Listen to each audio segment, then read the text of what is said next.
श्री स्वामी समर्थ. स्वामी महाराजांच्या कृपेने तुमच्या सर्व इच्छा मनोकामना पूर्ण हो. उद्या आहे कार्तिक अमावस्या आणि या कार्तिक अमावस्येच्या दिवशी जर आपण काही उपाय केले, काही सेवा केल्या तर त्या खूप म्हणजे खूप प्रभावी ठरत असतात. अमावस्या म्हणजे चंद्ररहित रात्र, पण कार्तिक महिन्यातील ही अमावस्या अत्यंत शुभ मानली जाते, कारण ती पवित्र कार्तिक मासाच्या समाप्तीचा दिवस आहे. या दिवशी श्री विष्णू, भगवान शंकर आणि माता लक्ष्मी यांची विशेष पूजा केली जाते. पद्मपुराणात म्हटले आहे की कार्तिक मासात केलेले एकच दान इतर सर्व मासांतील 100 दानांच्या बरोबरीचे असते. या दिवशी केलेले दीपदान, पितृतर्पण आणि ब्राह्मण भोजन हे सर्व पितरांना मोक्ष देणारे मानले जाते. तसेच या दिवशी गंगा, यमुना, गोदावरी, नर्मदा, कावेरी अशा तीर्थांवर स्नान केल्यास जन्मजन्मांतराची पापे नष्ट होतात असे देखील म्हटले जाते. भारतीय संस्कृतीमध्ये तीर्थयात्रा ही केवळ प्रवास नसून आत्मशुद्धीचा मार्ग मानली जाते. कार्तिक अमावस्येच्या दिवशी तीर्थक्षेत्रांवर स्नान व पूजा करण्याची प्रथा प्राचीन काळापासून आहे. काशी, वाराणसी येथे कार्तिक अमावस्येच्या दिवशी गंगा घाटावर लाखो भक्त दीपदान करतात. गंगेवर तरंगणाऱ्या दीपांच्या प्रकाशाने संपूर्ण घाट हा सुवर्णमय दिसतो. कार्तिक अमावस्येला पितरांचे स्मरण करून त्यांना तर्पण देणे अत्यंत पुण्यकारक मानले जाते.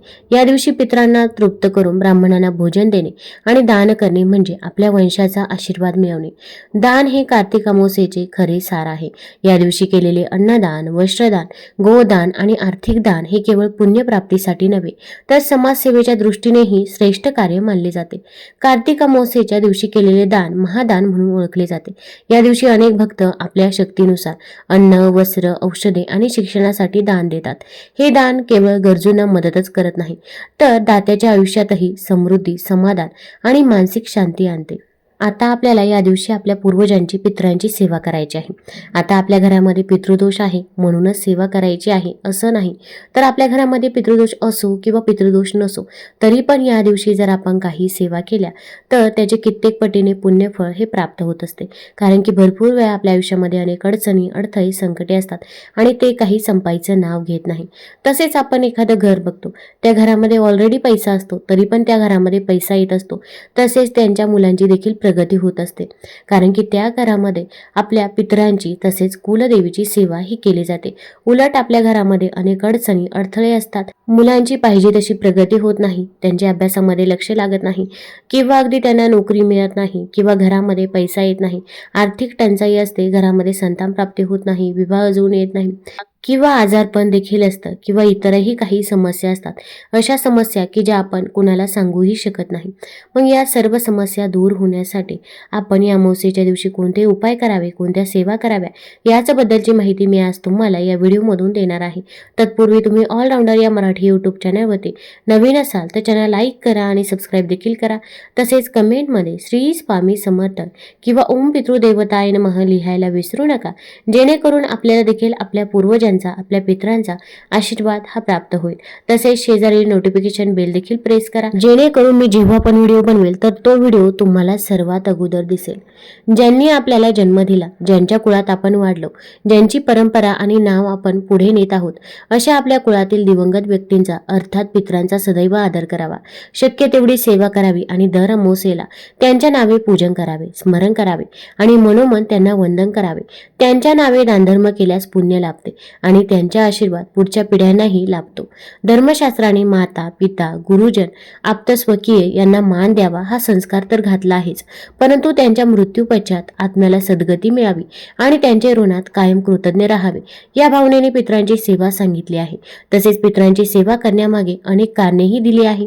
पितरांची सेवा केल्याने त्यांचे पितृलोकात गमन होते आणि सेवा करणाऱ्या मनुष्याचे जीवन सुखी आणि समृद्ध होऊन ज्यांना संतान नाही त्यांना संतान प्राप्ती होते. घरात नेहमी वातावरण तंग राहत असल्यास, घरात सतत भांडण, तंटे, कटकटी होत असल्यास, यापैकी कोणत्याही कारणाने घरातील सदस्याचे मन अस्वस्थ, बेचैन होत असल्यास पितरांची सेवा केल्याने घरातील वातावरण सुधारून प्रसन्न वाटते. मुलांच्या आईवडिलांशी वारंवार खटके उडत असल्यास, पती पत्नीमध्ये विकोपाची भांडणे होत असल्यास पितरांची सेवा केल्याने भांडणे, वादविवाद कमी होतो व कुटुंबात सौख्य नांदते. घरात सतत आजारपण येत असेल किंवा कोणत्या ना कोणत्या कारणाने आर्थिक अडचणी निर्माण होत असल्या, पितरांच्या सेवेने आरोग्य उत्तम लाभून आयुष्य वृद्धी होते. पितरांच्या सेवेने समाजातील सर्व लोकांशी संबंध सुधारतात, कोणाकडून फसवणूक होत नाही. शेती, व्यवसाय, नोकरी संबंधित व्यक्तींशी संबंध सुधारून प्रगतीतील अडथळे देखील दूर होतात. बाहेरील बाधांचा, हितशत्रूंचा उपद्रव होत नाही, अकाली मृत्यू देखील टळतो. थोडक्यात काय तर आत्मा संतुष्ट तर परमात्मा आणि अंतरात्माही समाधानी पावतो. आता आपण या अमावस्येच्या दिवशी कोणते उपाय करायचे आहे? तर अमावस्येच्या दिवशी आपण सकाळी लवकर उठायचं आहे. अगदी तुम्ही ब्रह्ममुहूर्तावरती उठलं तरी पण चालेल. या दिवशी तीर्थस्थानी स्नान करणे याला खूप महत्त्व आहे, पण आपल्याला अशा ठिकाणी जाणे शक्य होत नाही. मग अशा वेळेस घरीच अंघोळीच्या पाण्यामध्ये आपण 2 थेंब गंगाजल, चिमूटभर काळे तीळ, तसेच कच्चं दूध आणि मीठ आणि पंचगव्य असलं तर पंचगव्य टाकून आपण अंघोळ करावी. यामुळे आपल्याला गंगा नदीमध्ये स्नान केल्याचं पुण्यफळ हे प्राप्त होत असतं. तसेच या दिवशी अंघोळ झाल्यानंतर शुभ्र रंगाचे वस्त्र परिधान करायचे आहे. चुकूनही आपण काळ्या रंगाचे वस्त्र परिधान करू नये. आता या दिवशी सकाळी उठल्यानंतर जेव्हा आपण पहिल्यांदा आपला मुख्य दरवाजा उघडतो तर आपल्याला मुख्य दरवाजावरती थोडंसं पाणी शिंपडायचं आहे उंबरठ्याच्या जवळ, कारण की आपले पूर्वज हे अमावस्येला पृथ्वीवरती येत असतात आणि ते आपल्या उंबरठ्याजवळ येऊन थांबतात. आणि जर आपण तिथे पाणी शिंपडलं तर त्यांचा आत्मा तृप्त होतो आणि ते आपल्याला शुभ आशीर्वाद देत असतात. त्यामुळे प्रत्येक अमावस्येला तुम्ही तुमच्या उंबरठ्याच्या बाहेर पाणी शिंपडायचंच आहे. आता माठ भरून ठेवत असाल, माठाच्या भांड्यातील पाणी असेल तर अतिउत्तम, आणि ते जर नसेल तर अगदी तुम्ही हंड्यातील जे काही पाणी शुद्ध आहे तर ते शुद्ध पाणी घेऊ शकता. गंगाजल असेल तर त्यामध्ये 2 थेंब गंगाजल टाका आणि हे पाणी आपण उंबरठ्याच्या दोन्ही साईडने शिंपडायचं आहे. शिंपडत असताना आपण ओम पितृदेवताय नमः, ओम पितृदेवताय नमः या मंत्राचा जप देखील करायचा आहे. आता हा उपाय कोण करू शकतं? घरातील कोणत्याही व्यक्तीने हा उपाय केला तरी पण चालेल, पण शक्यतो जी काही घरामधील वडीलधारी व्यक्ती आहे, मग आजी असतील, आजोबा असतील तर त्यांनी हा उपाय करावा. पण जर त्यांना करणे शक्य नसेल तर अशा वेळेस आपण जरी हा उपाय केला तरी पण चालेल. यामुळे आपल्या पितरांना मोक्ष प्राप्त होतो, त्यांच्या आत्म्याला शांती मिळते. आता यानंतर तिथे पाणी शिंपडल्यानंतर आपण अंघोळ झाल्यानंतर एक तांब्या भरून पाणी घ्यायचं आहे. त्यामध्ये आपण थोडेसे काळे तीळ टाकायचे आहे. पाण्यामध्ये 2 थेंब गंगाजल टाकायचं आहे. तसेच एक सफेद रंगाचं फूल देखील टाकावं आणि हे पाणी घेऊन आपण आपल्या घराबाहेर जायचं आहे किंवा टेरेसवरती देखील जाऊ शकता. दक्षिण दिशेला आपण हे पाणी टाकायचं आहे आणि दक्षिण दिशेला पाणी टाकत असताना देखील आपण ओम पितृदेवताय नमः, ओम पितृदेवताय नमः या मंत्राचा जप करत राहायचा आहे. आता हे पाणी आपल्या पायावरती पडणार नाही याची देखील आपल्याला काळजी घ्यायची आहे. आता पितरांसाठी या काही सेवा आहेत तर त्या सेवा तुम्हाला जेवढ्या सेवा जमतील तर तेवढ्या सेवा तुम्ही आवर्जून कराव्या. यामुळे आपल्याच आयुष्यातील दुःख, दारिद्र्य, गरिबी, संकटे, अडचणी, अडथळे हे दूर होत असतात आणि आपल्या मुलांची देखील प्रगती होत असते. आता आपण तिथे पाणी टाकल्यानंतर आपण डायरेक्ट घरी यायचं आहे. मध्ये कुठेही कुणाच्याही इथे जायचं नाही. आणि आपण जेव्हा हा उपाय, ही सेवा करत असतो तेव्हा आपल्या मनामध्ये देखील सकारात्मक भाव पाहिजे की हे केल्यामुळे माझं सर्व काही व्यवस्थितच होणार आहे, किंवा अगदी मनामध्ये नकारात्मकता, निगेटिव्हिटी देखील येऊ द्यायची नाही. तसेच आपण जो काही उपाय करत आहोत तर त्या उपायाबद्दल देखील आपण कुणाला सांगायचं नाही. मग शेजारची व्यक्ती असेल किंवा नातेवाईक असेल, भरपूर वेळा आपण कोणाला तरी सांगतो, मग आपण जो काही उपाय केला तर तो सफल ठरत नाही, कारण की प्रत्येक व्यक्तीला आपल्याबद्दल, आपल्या मुलांबद्दल चांगलेच वाटते असे नाही. तसेच या दिवशी दही भाताचा उपाय देखील केला जातो. तर आपण थोडासा भात शिजवायचा आहे, थोडेसे तांदूळ शिजवावे, अगदी मूठभर किंवा छोटीशी वाटीभर तांदूळ शिजवायचे आहे. त्यामध्ये आपल्याला मीठ टाकायचं नाही, आळणी भात शिजवायचा आहे. आता हा आळणी भात शिजवून झाल्यानंतर तो एखाद्या प्लेटमध्ये किंवा एखाद्या पत्रवाळीवरती काढायचा आहे. त्यावरती आपण 2 चमचे दही टाकायचं आहे आणि त्यावरती थोडेसे काळे तीळ देखील टाकायचे आहे आणि हा भात घेऊन आपण आपल्या टेरेसवरती ठेवायचा आहे. कावळ्यांना आपण हा भात ठेवावा. कावळ्यांना यमदूत देखील म्हटलं जातं. ते आपल्या पूर्वजांच्या, पितरांच्या रूपामध्ये येत असतात. त्यामुळे त्यांना तुम्ही हा भात ठेवायचा आहे. कावळ्यांनी जर हे अन्न ग्रहण केलं तर आपल्या घरातील इडापिडा, दुःख, दारिद्र्य, गरिबी ही दूर होते व आपल्या घरामध्ये सकारात्मक ऊर्जेचा संचार होतो. आपल्याला आपल्या पूर्वजांचा, आपल्या पितरांचा आशीर्वाद हा प्राप्त होत असतो. तुम्ही कावळ्यासाठी हा भात ठेवू शकता किंवा अगदी घराबाहेर तुम्ही एखादा पक्षी खाईल अशा पद्धतीने जरी हा भात ठेवला तरी पण चालेल. पण प्रत्येक अमावस्येला आपण पितरांसाठी दही भात हा आवर्जून ठेवावा. तसेच सर्वात महत्त्वाचं म्हणजे आपल्या घरामध्ये सर्व ठिकाणी आपण भात शिंपडायचा आहे.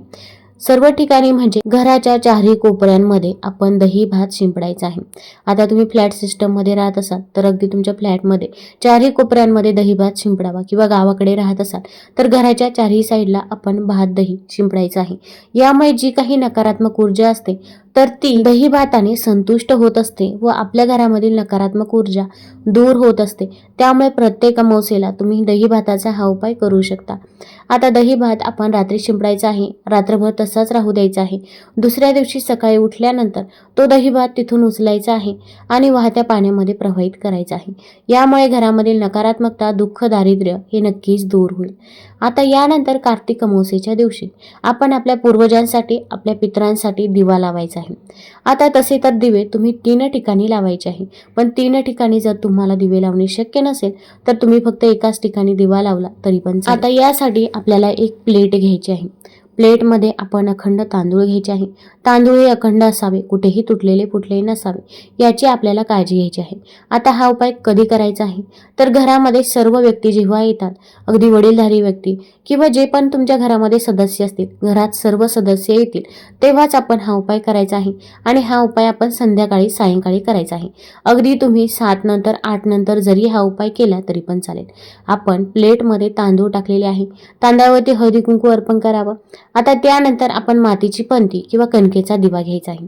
आता या दिव्यामध्ये मोहरीचं तेल घ्यायचं आहे.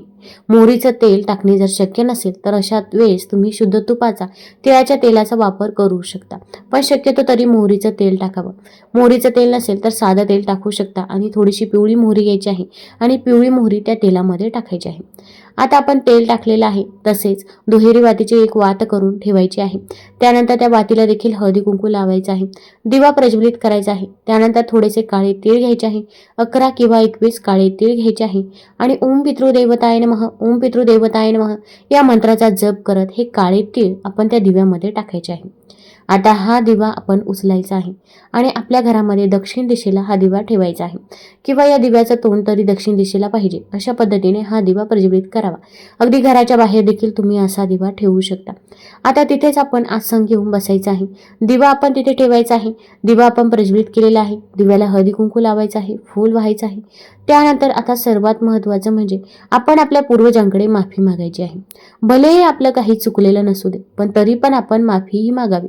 आपण म्हणायचं आहे, माझ्याकडून जर काही चूकभूल झाली असेल, घरातील लहान्याकडून, मोठ्याकडून जर काही चूकभूल झाली असेल तर त्याबद्दल आम्हाला माफ करावे. पण इथून पुढे आमच्याकडून जशी सेवा होईल तशी सेवा आम्ही तुमची नक्की करू, असे आपण आपल्या पूर्वजांना म्हणायचं आहे. त्यानंतर तुम्ही तुमच्या पूर्वजांचे स्मरण करायचं आहे. तुम्हाला तुमच्या पूर्वजांची नावं आठवत असतील तर त्यांची नावं देखील तुम्ही घेऊ शकता. ओम पितृदेवताय नमः, ओम पितृदेवताय नमः या मंत्राचा जेवढ्या वेळा शक्य होईल तेवढ्या वेळा आपण जप करायचा आहे. त्यानंतर आपण पितृ अष्टक देखील पठण करावं आणि आपल्या घरातील सर्व व्यक्तींना नमस्कार करायला देखील सांगावा. यानंतर आपण आपल्या पूर्वजांना म्हणायचं आहे की तुमचा आशीर्वाद आमच्यावरती सदैव असू द्या आणि तुमच्या आयुष्यात जर काही अडचणी, अडथळे असतील तर त्याबद्दल देखील तुम्ही तुमच्या पितरांना सांगू शकता. तसेच आपल्या पितरांना मोक्ष प्राप्त व्हावा, त्यांच्या आत्म्याला शांती मिळावी यासाठी देखील आपण प्रार्थना ही आवर्जून करायची आहे. आता यानंतर हा दिवा किती वेळ प्रज्वलित ठेवायचा आहे तर रात्री 12 वाजेपर्यंत जर तुम्हाला दिवा प्रज्वलित ठेवणे शक्य असेल तर रात्री 12 वाजेपर्यंत तुम्ही हा दिवा प्रज्वलित ठेवू शकता. फक्त आपण मनोभावे ही पूजा सेवा करायची आहे. आपल्या आयुष्यातील नक्कीच दुःख, दारिद्र्य, गरिबी ही दूर होईल. आता हा दिवा आपण घरामध्ये दक्षिण दिशेला प्रज्वलित केला आहे. त्यानंतर दुसरा असाच दिवा आपण बनवायचा आहे. त्या दिव्यामध्ये देखील आपण काळे तीळ टाकायचे आहे. मोहरीचं तेल टाकावं, दिवा प्रज्वलित करावा, त्याखाली एक प्लेट ठेवायची आहे आणि हा दिवा आपण जिथे पण पाणी भरून ठेवत असतो, मग अगदी पाण्याचा माठ भरून ठेवत असाल, हंडा असेल किंवा फिल्टर असेल, फक्त कोणतीही इजा होणार नाही त्या दिव्याने, अशा पद्धतीने आपण तो दिवा आपल्या घरामध्ये जिथे पाणी भरून ठेवत असतो तर तिथे ठेवायचा आहे. तिथे देखील आपल्या पूर्वजांचा, आपल्या पितरांचा वास असतो असे म्हणतात. त्यानंतर आता तिथे दिवा लावल्यावरती देखील आपण ओम पितृदेवताय नमः या मंत्राचा जेवढ्या वेळा शक्य होईल तर तेवढ्या वेळा आपण जप करायचा आहे. आता यानंतर आपल्याला आणखीन एक दिवा प्रज्वलित करायचा आहे तर तो म्हणजे तलावाकाठी, नदीकाठी जर तुम्हाला शक्य असेल तर अशा ठिकाणी देखील आपण दिवा प्रज्वलित करायचा आहे. अगदी विहिरीजवळ देखील दिवा प्रज्वलित करू शकता. यामुळे देखील आपल्या पूर्वजांना मोक्ष प्राप्त होतो. तसेच अमावस्येच्या दिवशी आपण गव्हाच्या पिठाचे थोडेसे गोळे बनवायचे आहे आणि हे गोळे माशांना खायला द्यायचे आहे. यामुळे देखील आपल्या आयुष्यातील नकारात्मकता ही दूर होण्यास मदत होत असते. आता हे दिवे आपण अमावस्येच्या दिवशी प्रज्वलित केले आहे. आता दुसऱ्या दिवशी या दिव्यांमध्ये ज्या काही वस्तू आहे, काळे तीळ असेल किंवा कापसाची वात असेल, तर ते तुम्ही एखाद्या झाडाखाली किंवा वाहत्या पाण्यामध्ये प्रवाहित केलं तरी पण चालेल. आणि मातीची पंती असेल तर तिचा वापर तुम्ही परत पुन्हा करू शकता. तुम्हाला जर हा व्हिडिओ आवडला असेल तर आपल्या ऑलराऊंडर या चॅनलला लाईक करा, सबस्क्राईब करा आणि आपल्या मित्रपरिवारासोबत जरूर शेअर करा. धन्यवाद.